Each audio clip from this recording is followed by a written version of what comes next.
believe you can fit the Statue of Liberty inside it. Maybe it's the lengths they go to keep the guests happy. If somebody says, you know, I want Japanese strawberries, we get Japanese strawberries. Or perhaps the extremes they reach to keep it looking brand new. It's very exciting to work on it, but extremely difficult to clean it. With unprecedented access, we go behind the scenes to reveal how you provide 7-star service 24/7 and how you transform the hotel into a spectacular light show.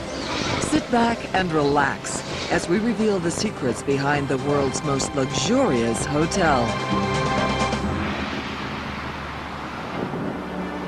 Once upon a time, there was a small, peaceful seafaring nation in the Middle East called Dubai. Then they found oil here, and the transformation began. Today, downtown Dubai has more than a hint of Miami, partly thanks to the $1 billion of black gold they export every year. But it's not all work and no play. The oil wells are due to dry up in 30 years, so Dubai has invested heavily in the business of pleasure. 3 million visitors come here each year, many attracted by events like the Dubai Desert Classic, one of the richest golf tournaments in the world. Or the Dubai World Cup, the world's richest horse race. Prize money here, just $15 million. You won't be having a flutter. In Islamic Dubai, betting is illegal. But if you are first past the post, you'll want the best money can buy, starting with a night here at Burj al Arab. Just 200 feet shorter than the Empire State Building, Burj al Arab is the tallest hotel in the world. It's so exclusive that non-residents pay $27 simply to cross the bridge. The hotel has acquired the reputation of being the world's first 7-star stopover. There's no actual thing as a 7-star hotel because hotel ratings go to 5-star, but there are hotels that are beyond 5-star. So the 7-star terminology has just grown up around Burj al Arab because it's an exceptional hotel. It's not only the suites, it's not only the restaurants, it's not only the spa, it's the service as much as anything else, but it's the way it's all wrapped up in one package, and you have a 7-star product from the minute you step inside there. The first impression you get of the hotel might seem low-key. A traditional Arabic welcome of cold towels, dates, and coffee. But then, visitors leave low-key way behind.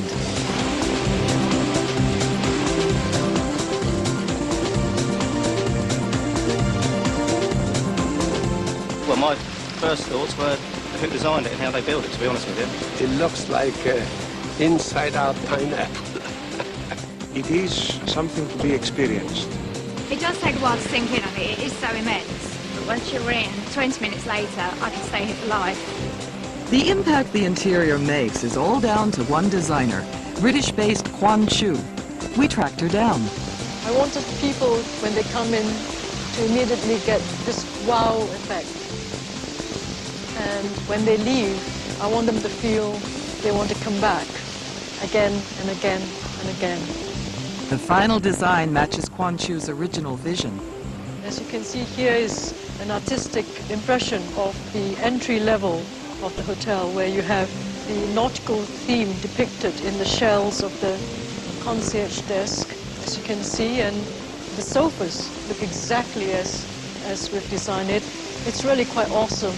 It's an exact copy, if you like, a real depiction of what we initially dreamt up in our minds. It's the same throughout the hotel. Although the interior might seem complex, we discovered that it works because it's based on the oldest and simplest of theories. The design philosophy of the interior is based on the 4 elements, which is water, fire, earth, and wind, because we're really in a desert region where the weather, the climatic conditions, and the terrain is quite harsh. And this becomes like an oasis to the people of this region. Here's the water. Earth is represented in the precious stones used throughout.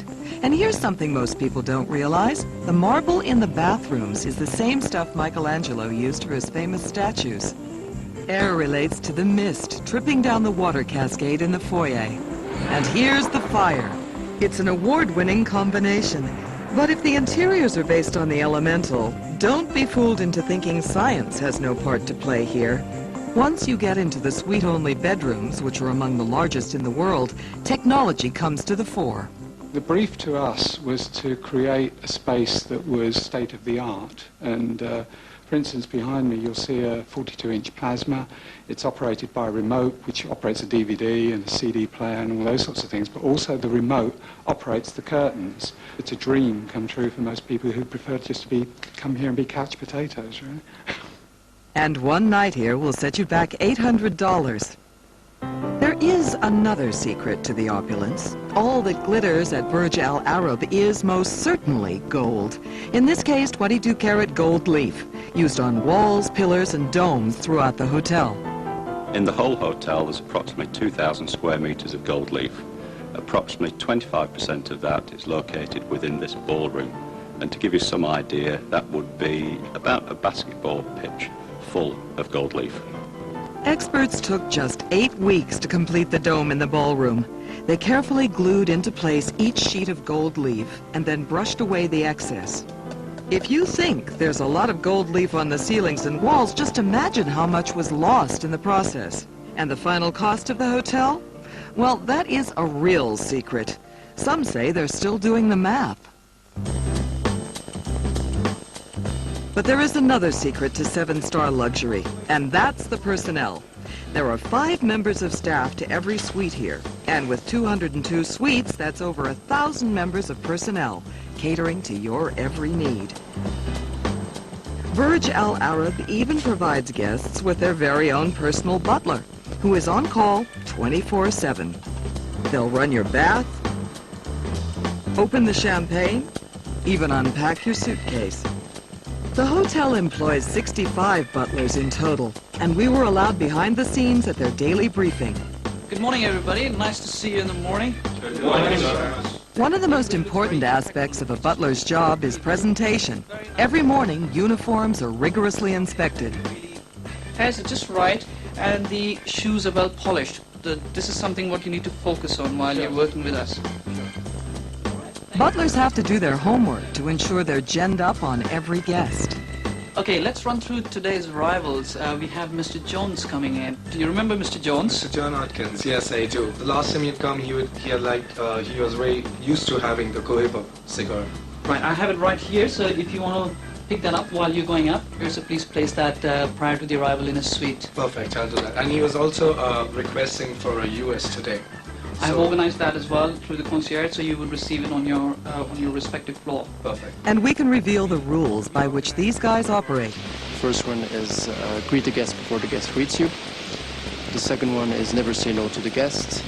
And the third one is treat your colleagues with respect. I wish you all a good day and a good shift. Thank you very much. Check-in time at Burj al Arab. And 7-star status means no standing in line. In fact, no check-in desk at all. Instead, each floor has its own concierge. You check in the comfort of your own suite. The reason why we decided to have personalized check-in on the floor is to simplify the guest experience. How many times when you stay in a hotel, you want to book something, book a restaurant or book a flight, and you have to go down to the reception desk. Here, you can just exit your suite and you have the service on the floor. If you want to book a car, well, it's probably going to be one of these, Rolls-Royce Silver Serifs, specially imported by the hotel from the UK. It's all part of the service. High flyers, on the other hand, will probably have more than a passing acquaintance with the hotel's helipad. From here, it's only 3 floors to the 2 royal suites. Our cameras were allowed in to find out why these suites are fit for a king. Well, first and foremost, you're on the 25th floor. You're in probably the highest suite, I'd like to think, in the world. It's a series of many rooms on 2 floors. The entrance lobby with a very, very grand staircase. You have your own private study. And of course there's the dining room, which is the sunburst room, where you have a round coffer with a painted sky scene. This is the closest you'll ever get to a modern Arabian palace. Over 8,000 square feet includes your own private cinema with a 52-inch flat-screen TV and, incredibly, a revolving bed. And the cost? Well, one night in the royal suite